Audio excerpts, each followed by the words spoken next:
Bueno, seguimos con la última ponencia de la tarde antes del debate.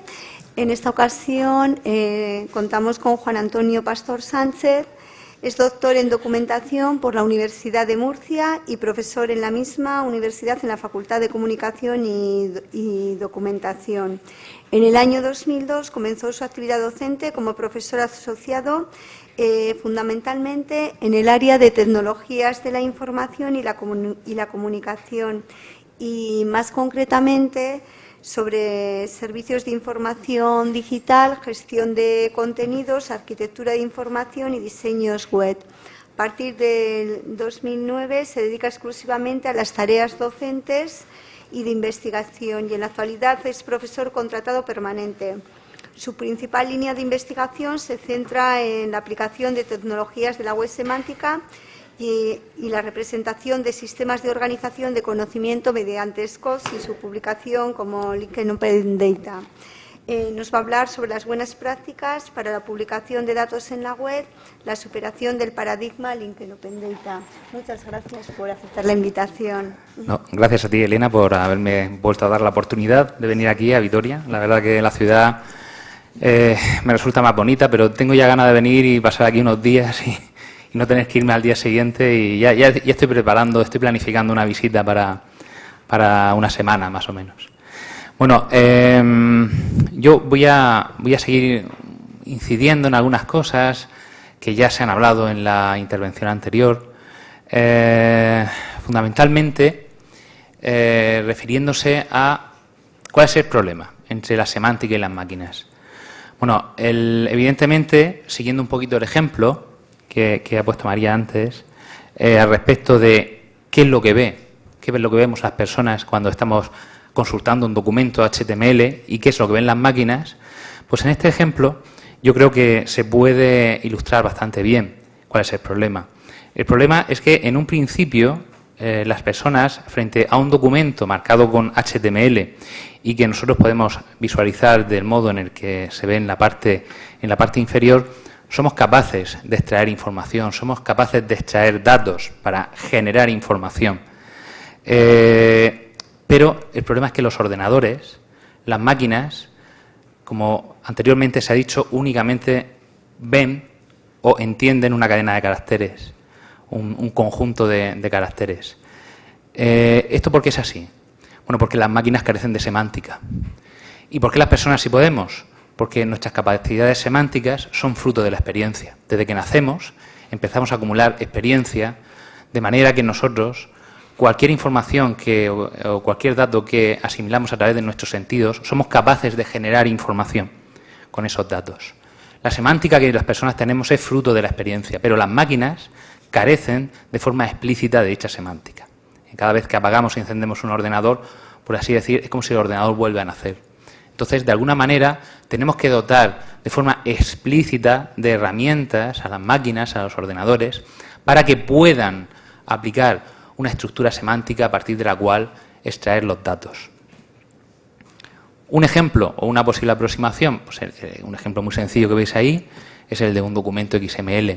Bueno, es un ejemplo muy sencillo. En realidad, la semántica no está solamente en el documento. En realidad, con este ejemplo, la semántica también está en la propia aplicación que interpreta o que hace uso de ese XML.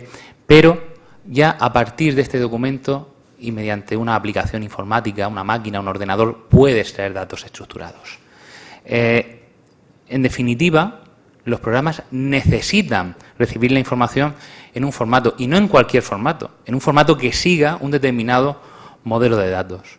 Entonces, en realidad, el problema de las máquinas y la semántica no es un problema tecnológico, es un problema de representación de los datos, de la representación de la información, de tal manera que las máquinas puedan realizar un procesamiento sin ningún tipo de ambigüedad. Llegamos entonces a una visión, la visión de la web semántica. La web semántica no es una web diferente de la web convencional. En realidad, se trata del mismo enfoque que utilizamos para publicar documentos HTML, para publicar sitios web, pero en esta ocasión lo que vamos a hacer es trabajar con descripciones de recursos en vez de páginas. Es como si trabajáramos con una gran base de datos. Y además el recurso que puede ser descrito puede ser de cualquier tipo. Libros, personas, lugares, y además los enlaces ya tienen un significado concreto. ¿Qué vínculo ponemos o podemos establecer entre una persona y un lugar? Pues puede ser, por ejemplo, el lugar de nacimiento, o el lugar de muerte, o el lugar donde ha trabajado esa persona. Y para poder describir esos vínculos e incluso las propiedades que podemos describir de un determinado recurso, vamos a necesitar, como ya hemos visto en la comunicación anterior, en la ponencia anterior, pues una serie de vocabularios y ontologías, que aquí efectivamente la expresión vocabularios y ontologías es muchas veces sustituible, ¿no? A veces utilizamos una cosa, a veces utilizamos otras. Los vocabularios, esquemas de metadatos, a veces se refieren a ontologías muy ligeras, muy sencillas. Las ontologías es cuando ya necesitas definir restricciones de integridad, cardinalidad, etcétera. Pero al fin y al cabo la funcionalidad es la misma. Yo necesito de alguna manera definir elementos para poder describir un determinado recurso. Lo interesante es que en cualquier caso estos términos que están en los vocabularios o en las ontologías tienen una semántica concreta, una semántica explícita. Por ejemplo, el término title de Dublin Core, el TC Times Title, tiene una semántica específica. De hecho, nosotros podemos consultar en un documento público cuál es la semántica de ese término. Y si nosotros lo utilizamos en nuestro conjunto de datos, sabemos qué estamos representando, en este caso el título de un recurso. Debemos utilizar estándares abiertos, tanto para definir vocabularios o ontologías. Hasta que hemos llegado a OWL, pues efectivamente ha habido muchas tecnologías, pero hoy día para representar este tipo de herramientas en la web, pues RDF Esquema, OWL son los lenguajes o las herramientas estándares que tenemos. Y la clave es que tanto los recursos como los términos que utilizamos para describir los recursos o para relacionarlos entre sí tienen asociado siempre una URI. Una URI que en un principio nos va a permitir identificar tanto el recurso como el término que estamos utilizando para describir o relacionarlos. Y que en Linked Data o Linked Open Data luego veremos cómo además tiene un significado especial. Desde el principio de la web semántica se elaboró una pila, ¿no?, de tecnologías de la web semántica, una pila de la web semántica. Yo he querido reinterpretar un poquito esa pila, evidentemente sigue siendo la misma en un 87,3%, ¿de acuerdo? El restante es pequeñas puntualizaciones, pequeñas matizaciones.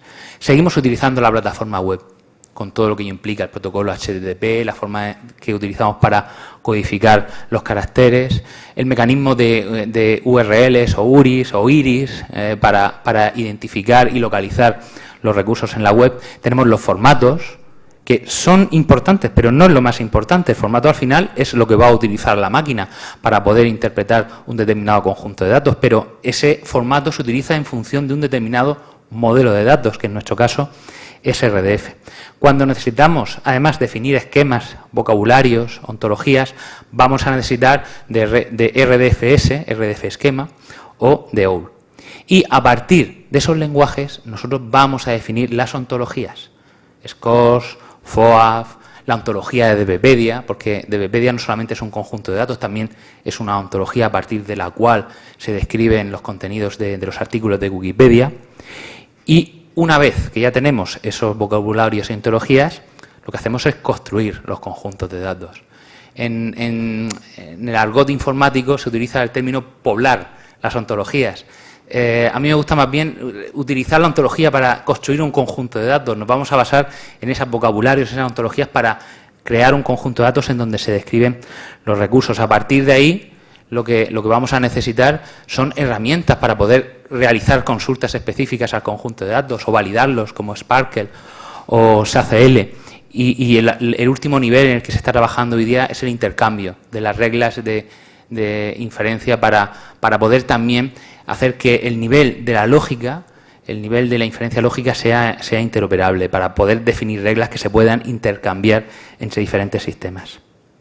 Bueno, modelo de datos, RDF, es muchas veces cuando tengo que dar algún tipo de charla sobre este tema, yo digo, ¿dónde me paro o dónde llego Decía, ¿hasta dónde la gente ya sabe lo que es el modelo RDF? Bueno, el modelo RDF es un modelo en donde la información se estructura en forma de tripletas, de sujeto, predicado y objeto. El objeto a veces es un valor, en cuyo caso estamos hablando que ese predicado se trata de una propiedad de datos. Pero cuando intentamos relacionar dos recursos, ya se trata de una propiedad de objeto, porque ya no estamos en la parte de la flecha, no estamos almacenando, no estamos apuntando a un recurso, estamos almacenando un determinado valor. Bueno, aquí tenemos un ejemplo muy sencillo de grafo RDF. En este caso vemos a Paul Dirac, cuyo lugar de nacimiento fue Bristol. Aquí tenemos, por ejemplo, que esta obra, Los principios de mecánica cuántica, fue creada, o su autor es precisamente Paul Dirac, este es el nombre en inglés, etcétera. Y aquí tenemos pues las abreviaturas de las URIs, porque en las partes comunes pues lo que se hace es representarlo mediante prefijos, de manera que la visualización de un grafo, la lectura incluso de un conjunto de datos se hace mucho más sencilla. Este grafo queda, la verdad que me ha quedado bonito, muy bonito, precioso, pero esto no lo entiende directamente una máquina. Lo que necesita es un formato. Pero el formato siempre se basa en un modelo de datos. Y pasar de un grafo a un formato concreto es un proceso que se denomina serialización, una codificación. Y tenemos diferentes serializaciones, tenemos diferentes sintaxis para representar un mismo grafo RDF. ¿Por qué tenemos diferentes sintaxis? Dependerá de en qué contexto nos estamos moviendo, para qué necesitamos o en qué contexto vamos a procesar ese conjunto de datos. Tenemos RDF XML, Turtle, JSON-LD, RDFA, hay más. Pero en principio estos son algunos ejemplos que lo que necesito es aplicar todo el conjunto de la familia de tecnologías XML. Necesitaré trabajar con RDF XML. Que lo que quiero es marcar un documento HTML para insertar dentro sentencias RDF, pues para que ese documento sea legible tanto por personas como por máquinas directamente, necesitaré RDFA. Que lo que necesito es que ese conjunto de datos sea procesado por una aplicación JavaScript, necesitaré JSON-LD. En función de qué contexto, pues voy a utilizar un formato o voy a utilizar otro. Y ya finalizando así un poquito la introducción a la web semántica, tenemos Sparkle. Fijaros, yo puedo almacenar un conjunto de datos en un archivo. Al final, ¿de qué se trata cuando hablamos de una serialización? Se trata de un archivo de texto. No es más que otra cosa, lo podemos abrir con el bloc de notas de Windows. A veces no es posible porque los conjuntos de datos pues ocupan varias gigas, entonces el ordenador se cuelga directamente si no utilizamos la aplicación adecuada, pero lo que también voy a necesitar es algún mecanismo para acceder a un dato concreto. En este caso, por ejemplo, la pregunta que yo hago, ¿dónde nació Paul Dirac? Sí, no, si yo me descargo el conjunto de datos, sé que en algún lugar de esas 3 gigas aparecerá el lugar donde nació Paul Dirac, pero yo quiero, de alguna manera, recuperar esa información directamente. Sparkle me va a permitir eso. Sparkle es un lenguaje de consulta y al mismo tiempo un protocolo que me va a devolver los datos recuperados tras la consulta en un formato determinado. Pero, ¿por qué necesito Sparkle? Bueno, porque estoy utilizando un modelo de datos totalmente diferente al modelo de datos relacional. El modelo de datos relacional tiene SQL, ¿de acuerdo?, para interrogar una base de datos, recuperar los datos y tratarlos. Y en el caso de RDF se trata de Sparkle, que es quien hace esa función. Sparkle generalmente se utiliza a través de unos servicios web que se denominan Sparkle Endpoint, en donde nosotros podemos lanzar las consultas y recuperar datos, etcétera. Bueno, Linked Data o Linked Open Data, ¿de acuerdo? Todavía me sigue gustando en algunos casos referirme a Linked Open Data, ¿no? Por esto de que en realidad muchas veces estamos trabajando con licencias abiertas, no siempre, porque ahora veremos que también están los Linked Closed Data, ¿de acuerdo? Los datos que son cerrados. Pero en cualquier caso, ¿qué necesito? Bueno, que esas URIs que yo utilizo para identificar un recurso también me permita acceder a él. ¿De acuerdo? Yo puedo inventarme una URI que me permita identificar el recurso, pero si además yo la pongo en un navegador o realizo una conexión HTTP y consigo acceder a los datos asociados a ese recurso, entonces se dice que tengo una URI dereferenciable, porque puedo dereferenciarla en una URL. Identifica y también me permite descargar los datos. El protocolo HTTP es muy importante, sobre todo cuando lo utilizamos en conjunto con la negociación de contenido. Un navegador web utilizado por una persona va a requerir los datos en un formato distinto, por ejemplo, lo va a necesitar un cliente RDF. En el caso de un navegador web va a precisar documentos HTML. En el caso de un cliente RDF, pues puede utilizar pues, cualquiera de los otros formatos, pero especialmente RDF XML o Dartel. Puesto que las URIs ya me permiten acceder al recurso, pues puedo definir enlaces entre los mismos. Y los conjuntos de datos deben estar disponibles para su descarga y, a ser posible, también accesibles para poder ser consultados mediante un Sparkle Endpoint. Y lo más importante, desde mi punto de vista, es la licencia de uso. Muy bien, tengo el conjunto de datos, pero ¿qué puedo hacer? Si utilizo el conjunto de datos, va a venir la SGAE y me va a poner una demanda porque estoy infringiendo algún tipo de derechos de autor o algo. En definitiva, el conjunto de datos debe incluir también de alguna manera información sobre la licencia de uso. ¿Qué es lo que puedo hacer?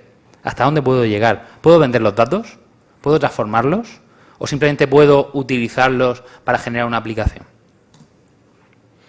Bueno, en definitiva, lo que sí se ha ido identificando a lo largo del tiempo es que empieza a haber una demanda creciente de conjuntos de datos. No solamente el Big Data, de que se habla tanto, sino también el Small Data. A veces un catálogo de una biblioteca no es Big Data, es Small Data, porque tal vez que puede tener 30.000, 50.000, 500.000 registros, no son tantos en comparación a otros conjuntos de datos. Pero la diversidad de temas, de contenidos es muy variable. Si yo quiero representar, si yo quiero publicar un conjunto de datos con información descriptiva de los fondos de mi archivo, pues voy a necesitar el Small Data, entre comillas. Pero en cualquier caso, el proceso es el mismo, publicar datos estructurados en la web. Y el problema es que muchas veces estos conjuntos de datos se realizan sin ningún tipo de coordinación o colaboración. A veces te encuentras que dos bibliotecas nacionales, ¿no?, pues utilizan ontologías totalmente diferentes para publicar su catálogo o incluso los vocabularios. Y a veces las técnicas de modelado son diferentes también. Ya no hablamos ya de la ontología, sino el modo en el que se ha modelado la ontología. Entonces, el IEEE Consortium, que es el organismo que se encarga de coordinar todo lo que tiene que ver con el ámbito de la web, pues se ha dado cuenta de esta problemática y lo que está haciendo es intentar de alguna manera crear grupos de trabajo para solventar estos problemas. Y a veces estos problemas van más allá de la tecnología actual que tenemos hoy día en la web semántica basada en RDF. Las soluciones que se están contemplando van más allá de los formatos, más allá del modelo de datos, porque en realidad hoy tenemos RDF. Dentro de 10 años no sabemos lo que podemos tener, o dentro de 20. Pero en cualquier caso, no existe. La web no es un sistema que esté planificado. Van apareciendo nuevas tecnologías sobre la marcha que casi siempre son retrocompatibles. Entonces, hoy día trabajamos con RDF, pero mañana no lo sabemos. Y lo importante es que, de alguna manera, las personas, organizaciones, estén moviéndose dentro de un contexto de interoperabilidad, reutilización de la información, intercambio de vocabularios, de datos. Por eso el IEEE Consortium se estructura en 3 tipos de grupos de trabajo. Están los grupos de trabajo propiamente dichos, los grupos de interés y los grupos de coordinación. El más importante son los grupos de trabajo, que es donde se elaboran las recomendaciones. Los grupos de interés son muy interesantes porque al fin y al cabo son los que dinamizan, y los grupos de coordinación los que hace que diferentes colectivos estén en contacto entre sí, pero al final todo fluye hacia los grupos de trabajo, que es donde se realizan los trabajos para definir una determinada tecnología, una determinada recomendación. Entonces, en el ámbito de la actividad sobre datos, Data Activity, del IEEE Consortium, nos encontramos 5 grupos. Yo me voy a detener en el tercer grupo que aparece en la diapositiva, el grupo de trabajo sobre buenas prácticas. No me gusta la traducción de best practices como mejores prácticas. A mí me gusta la expresión buenas prácticas. No sé, quizás porque es la expresión que más estoy acostumbrado a leer. Es como linked data, vinculados o enlazados. Pues en el 90% de los casos veo enlazados. No sé si será más correcto vinculados, pero yo prefiero enlazados. Pues en el caso de best practices, yo prefiero la traducción buenas prácticas. En este caso, este grupo de trabajo, antes de empezar a hablar de este grupo de trabajo, ¿por qué son necesarias las buenas prácticas? Porque en realidad la web no es un conjunto de tecnologías. La web es una combinación de tecnologías y metodologías o enfoques metodológicos, si queremos llamarlos así. Mirad, yo he puesto en la parte de la izquierda las tecnologías. Arriba, las tecnologías de la web convencional, entre comillas, y abajo las de la web semántica. Y a la derecha, las metodologías. Entonces, igual que, por ejemplo, nos encontramos que con respecto a la web convencional tenemos HTML, CSS, PHP, JavaScript, Apache, como un servidor web concreto, nos encontramos una serie de metodologías para mejorar la experiencia de usuario, la accesibilidad web, arquitectura de información, diseño responsivo. Se tratan de metodologías, de técnicas, pero no son tecnologías. Es el modo en el que yo voy a utilizar determinadas tecnologías. Bueno, pues en el caso de la web semántica tenemos lo mismo. Es decir, tenemos RDF, Fuseki, DBpedia, OWL, pero también vamos a necesitar enfoques metodológicos. Es decir, el diseño de ontologías es uno de ellos, pero después necesitamos algún tipo de indicadores o criterios para medir la calidad de los datos o el uso de los datos, o cómo publicar correctamente mediante buenas prácticas un conjunto de datos. Bueno, entonces, el grupo de trabajo de best practices, de buenas prácticas, se centra en esas actividades que podéis ver. Os ha centrado en esas actividades. Al final, ¿qué hacen los grupos de trabajo? Fundamentalmente, generar lo que se denomina deliverables, es decir, entregables. ¿De acuerdo? Y los entregables de este grupo de trabajo, pues en principio fueron unos casos de uso, una recomendación candidata de buenas prácticas y también un vocabulario para describir la calidad de los datos de un conjunto de datos y el uso de ese conjunto de datos. Bueno, y también se le encargó la actualización del vocabulario DCAT, que data ya desde el año 2014. ¿De acuerdo? Que en realidad no hace mucho tiempo de ello, un par de años o 2 años y medio. Bueno, aquí nos encontramos con la disyuntiva, datos abiertos o datos cerrados. Bueno, en realidad, por datos abiertos, nosotros podemos entender datos que podemos utilizar de manera totalmente libre, los podemos modificar, los podemos republicar, los podemos, incluso en algunos casos, dependiendo de la licencia, los podemos vender. Ya sabemos que si la licencia nos permite vender los datos, luego alguien puede coger esos datos que hemos vendido y venderlos a su vez. Eso también es importante tenerlo en cuenta porque las licencias Creative Commons funcionan de esa manera, en compartir igual. Pero lo importante es que las tecnologías web, de la web semántica o cualquier tecnología web, no solamente se pueden aplicar a escenarios de datos abiertos. También en otros escenarios, yo le llamo datos cerrados, pero posiblemente alguien diría datos no abiertos, ¿de acuerdo? Que es un matiz importante, pero en cualquier caso, a mí me gusta utilizar datos cerrados. Incluso en los documentos del título de consortium de este grupo de trabajo utiliza la expresión datos cerrados. ¿Qué escenarios de datos cerrados nos podemos encontrar? Bueno, datos que están detrás de un firewall o cuyo acceso está limitado al entorno de una organización, dentro de una intranet o con un mecanismo de control de acceso.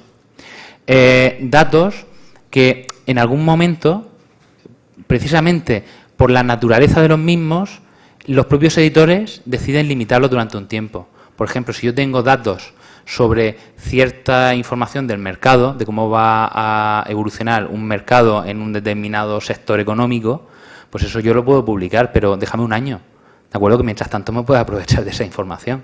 Entonces esos datos están cerrados, son datos que muchas veces trabajan a nivel de intranet, dentro de su sistema de gestión de conocimiento, pero en principio están cerrados.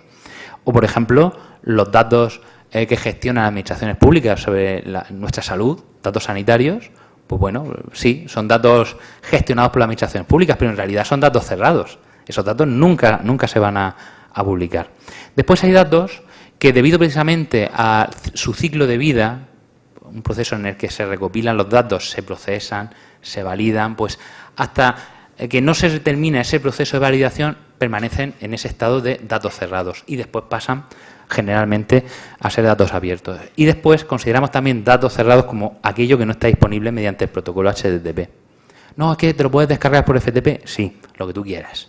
Pero realmente, desde el punto de vista de Linked Data o Linked Open Data, tiene que estar en el protocolo HTTP disponible a través de la web, porque es el mecanismo que yo voy a utilizar para poder acceder a los datos. Bueno, entonces nos vamos a encontrar esta estructura. Es decir, un conjunto de datos no es algo cerrado, ¿De acuerdo? Es un elemento que, al igual que un sitio web o una página web, va evolucionando a lo largo del tiempo y puede tener diferentes versiones. Pero el problema es que, hasta ahora, ¿qué es lo que se hace con una página web? Bueno, pues cuando se actualiza, generalmente se elimina la versión anterior. Bueno, ya veremos cómo en el caso de buenas prácticas para conjuntos de datos hay que mantener versiones anteriores del conjunto de datos, sobre todo con fines de evaluación de cómo ha ido evolucionando un determinado conjunto de datos, incluso porque a veces la referencia que tiene una persona es sobre un determinado conjunto de datos anterior al que nosotros hemos publicado. Tal vez la referencia que tiene es de hace 2 años y no del conjunto de datos que hemos publicado hace 2 días. Y además, ese conjunto de datos va a tener diferentes distribuciones. Porque un conjunto de datos me lo puedo descargar a través de un fichero, por ejemplo, en RDF XML, o perfectamente puedo utilizar una API a través de una aplicación para recuperar solamente determinados datos. O puedo consultar un Sparkle Endpoint, o me lo puedo descargar en un formato CSV, por ejemplo, para procesar con una hoja de datos, con Excel o con Calc. Entonces aquí tenemos diferentes distribuciones. Los datos son los mismos, pero las distribuciones son diferentes. Todo ello apoyado en el uso de vocabularios y estándares, que son los que realmente me van a permitir que los datos sean interoperables en su mayor grado, en un nivel realmente alto. Sí, yo puedo utilizar RDF, o también puedo utilizar OWL, crear mi propia ontología, pero ¿para qué voy a crear una ontología que hace lo mismo que la ontología no del vecino de al lado, sino del resto de la ciudad? Entonces voy a utilizar los mismos vocabularios u ontologías que esté utilizando ya la comunidad. Entonces aquí nos encontramos con varios retos. Retos referentes a los metadatos, porque los datos necesitan de metadatos para encontrarse, para ser reutilizados. No me refiero a los metadatos sobre los recursos, sino a los metadatos sobre el conjunto de datos o sobre la distribución. ¿En qué fecha se publicó el conjunto de datos? ¿De qué número de versión estamos hablando? ¿Cuál es la entidad que ha publicado los datos? ¿Cuál es la licencia de uso de esa distribución? Información también sobre la licencia. ¿Cuál es la procedencia de los datos? ¿Qué indicadores de calidad tiene ese conjunto de datos? O el versionado. ¿En qué versión estoy? ¿Cuál es la versión anterior? ¿Existe una versión posterior a la que yo estoy consultando? Esa información tiene que estar dentro del propio conjunto de datos. Es necesario utilizar identificadores URIs y además identificadores estables, y sobre todo utilizar también formatos estándares que me permitan reutilizar la información. Bueno, otros datos, aquellos referentes a los vocabularios, el acceso, información sobre la preservación, para ahorrarnos el 404. Es decir, yo accedo a un conjunto de datos igual que accedo a una página web, y si no existe, ¿qué es lo que pasa? Error 404. Pues a veces, sí, es que no quiero que esté disponible este vocabulario. Bueno, existen mecanismos para que de alguna manera se redireccione, el usuario tenga información de qué ha pasado con ese conjunto de datos. Borrar el conjunto de datos sin más es una mala práctica. El usuario debe poder retroalimentar información a quien edita los datos. Oye, ¿qué uso le puedo dar yo a los datos? O aquí hay un error. O esto me parece que está mal descrito. De alguna manera también tiene que haber una retroalimentación entre los editores y quien consume los datos. Enriquecer los datos con otros conjuntos de datos. Esto es muy interesante. A veces simplemente vincularlos es un modo de enriquecer nuestro conjunto de datos cuando lo vinculamos con otro. Yo tengo una taxonomía o tengo un vocabulario y a veces vincularlo con el equivalente, con el elemento equivalente en DBpedia es ya valor añadido. Y por último, la reedición. Es decir, cómo yo voy a republicar o reeditar un conjunto de datos. A veces traducir un conjunto de datos donde existen referencias de documentos es ya una reedición de un conjunto de datos. Pensar que lo mismo que aplicamos a una página web lo podemos aplicar también a un conjunto de datos. Exactamente lo mismo. Estamos hablando del mismo contexto, la misma plataforma y casi la misma tecnología, si me apuráis, pero enfocado a los datos estructurados. Bueno, pues a partir de estos retos nosotros podemos identificar una serie de beneficios. Reutilización, los datos se pueden comprender mejor, no solamente por parte de las máquinas, también por parte de las personas. Yo siempre le gasto una broma a algo. ¿Qué estás haciendo? No, estoy leyendo en RDF. La gente, ¿y ese qué lenguaje es? No, Pero es que es verdad, una vez que te acostumbras a leer en RDF, entiendes perfectamente un conjunto de datos. Te habitúas y ¿por qué? Porque es un formato que también es comprensible para las personas, porque la información está estructurada de un modo correcto siguiendo un determinado modelos. Las buenas prácticas también están enfocadas a que los recursos se puedan enlazar o se puedan descubrir. A veces el conjunto de datos, lo importante es que la gente lo llegue a utilizar, pero para poder llegar a utilizarlo, antes se tiene que descubrir, ¿no? Antes se tiene que llegar ahí. La confianza de los datos es fundamental. Ahora después veremos un gráfico sobre ello. Cómo acceder a los datos también es un beneficio. La interoperabilidad, que se pueda procesar los datos de forma automática por parte de máquinas.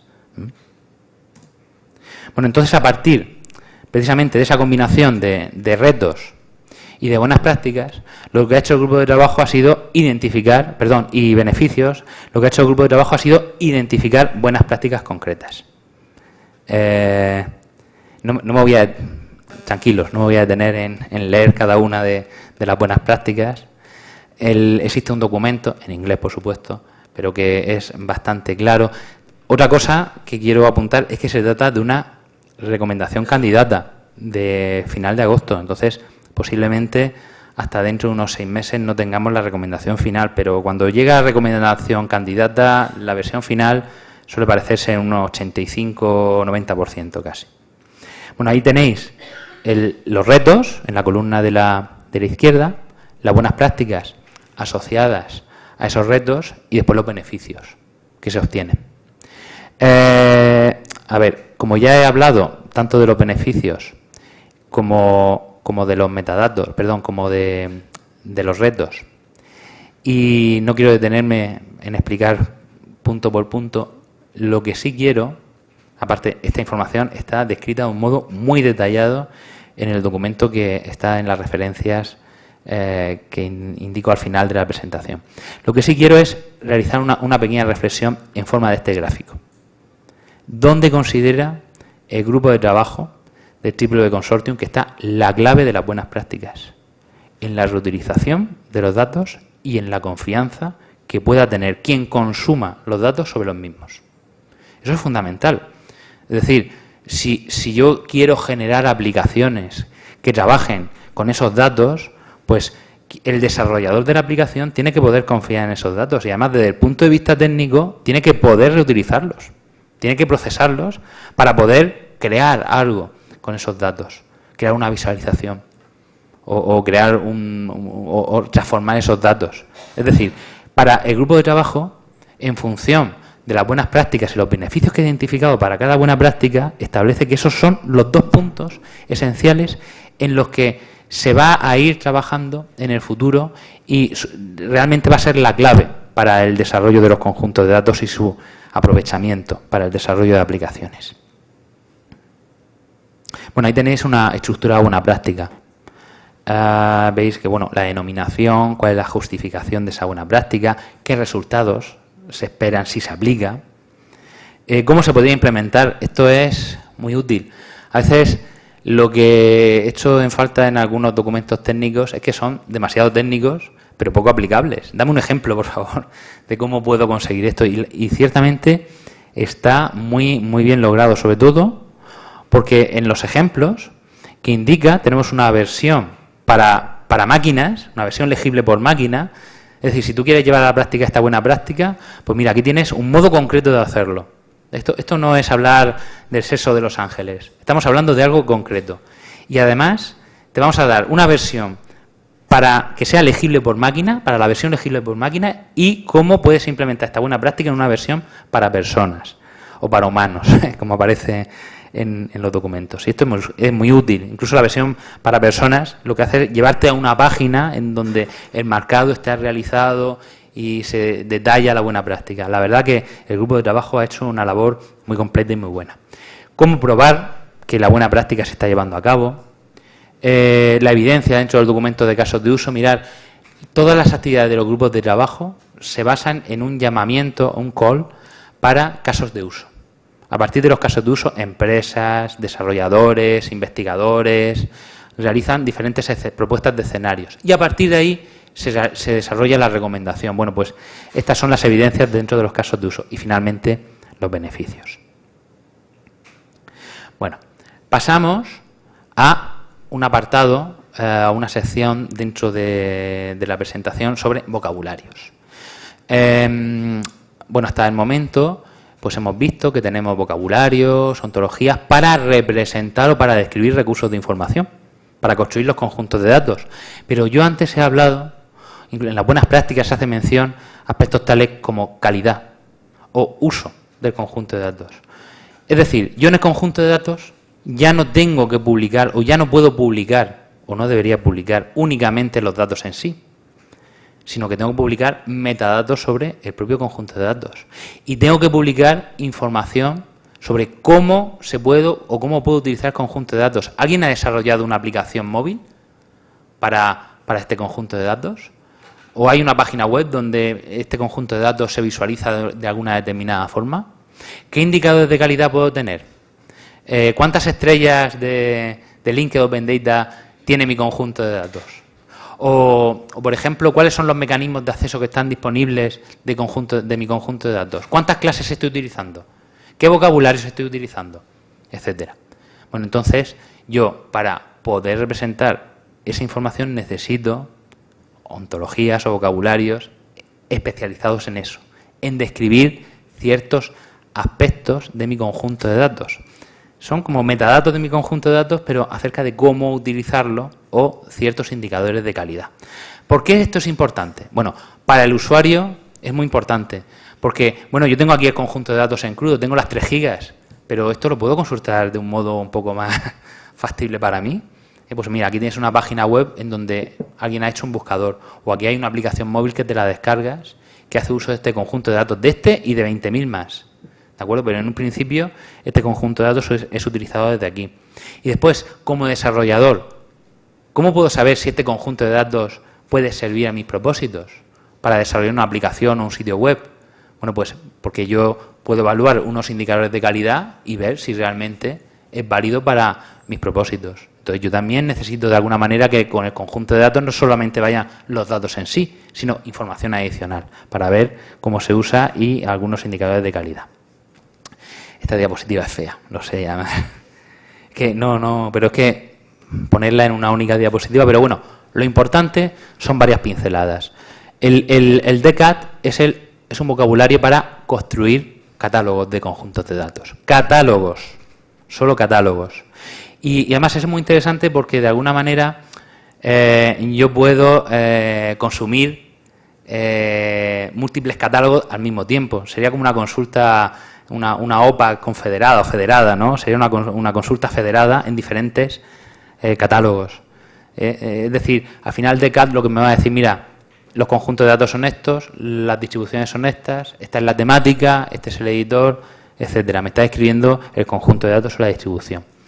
Respecto a la calidad, el Data Quality Vocabulary, el DQV, lo que me va a permitir es ver si esos datos merecen confianza. En base a quién ha editado los datos, algunos indicadores de calidad sobre la frecuencia de actualización, etcétera. Y existen 5 tipos de información, ¿no? Pues retroalimentación, estándares que cumple, las políticas de calidad, las métricas que yo puedo definir sobre el conjunto de datos y qué entidades, organizaciones están involucradas en la procedencia de los datos. Además, yo puedo definir métricas específicas. Es que yo necesito una métrica para medir esta dimensión, etcétera. Bueno, pues yo puedo definirla precisamente con este vocabulario. Y el vocabulario de uso lo que me va a permitir es contemplar 3 aspectos del uso que podemos hacer de un vocabulario. ¿Cómo lo citamos? Porque sí, un vocabulario puede citarse. E incluso un dato un conjunto de datos puede citarse.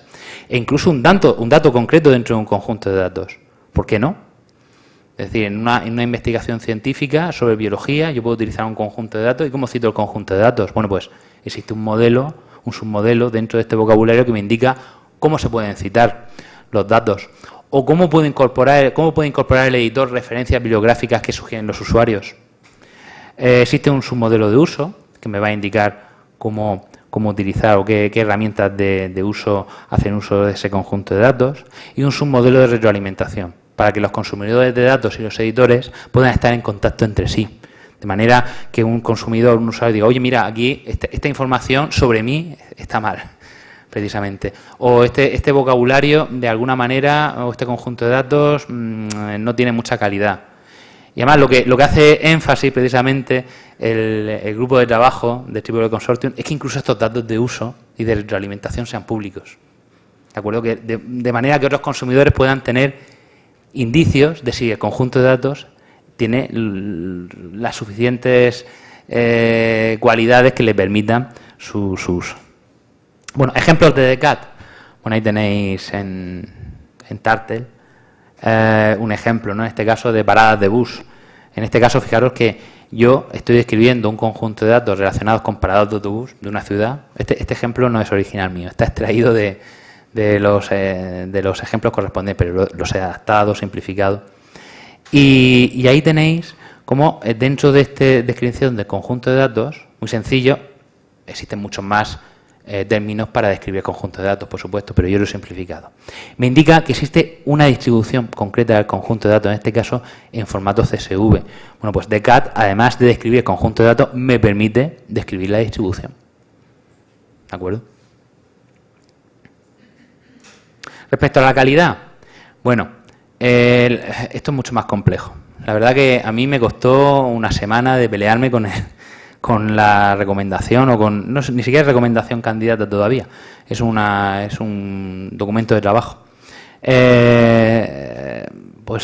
Primero hay que definir dimensiones, sobre esas dimensiones se establecen determinados indicadores, métricas, y a partir de ahí yo puedo poner diferentes elementos dentro de cada métrica, ¿no? Aquí veis un ejemplo, concretamente, bueno, yo creo la dimensión disponibilidad, y dentro de esa dimensión de calidad que yo denomino disponibilidad, pues yo defino una clasificación, ¿no? de Quality Access, y dentro de ese criterio de anotación de calidad, pues defino el elemento de 4 estrellas, ¿de acuerdo? Referido a los conjuntos de datos que se pueden utilizar a través de URIs para identificar recursos que utilizan un formato legible por máquina, la clásica clasificación de Tim Berners-Lee de Linked Data. Y por último, un ejemplo del vocabulario de uso de datos. En este caso, simplemente lo que hago es que a partir de una determinada distribución en CSV, pues yo lo que hago es crear una herramienta que va a utilizar ese conjunto de datos, o mejor dicho, un uso concreto, defino un uso concreto de ese conjunto de datos, en este caso un visualizador de rutas. Yo tengo las paradas de autobús en un conjunto de datos, y yo puedo crear una herramienta para utilizar ese conjunto de datos y ver las paradas de autobuses en un mapa. Pero además, ese uso específico puede complementarse con una herramienta que me permita calcular qué autobuses tengo que tomar entre 2 rutas, ¿no? Que sería la herramienta que da soporte a un uso concreto, que puede ser una o varias herramientas. Vale. Bueno, ¿qué es lo siguiente? Bueno, se va a aprobar la recomendación candidata próximamente. Hay que revisar y actualizar DCAT, sobre todo para incorporar los nuevos vocabularios de QV y de UV que se tienen que terminar de elaborar. Estas tecnologías estos vocabularios se tienen que desplegar efectivamente. Ahora mismo el único que se está desplegando efectivamente es DCAT.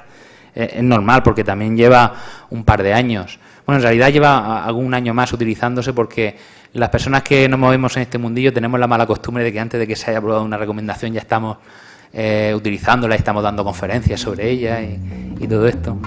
Las metodologías para la implementación de las buenas prácticas. ¿Qué herramientas para analizar conjuntos de datos y distribuciones puedo utilizar? Y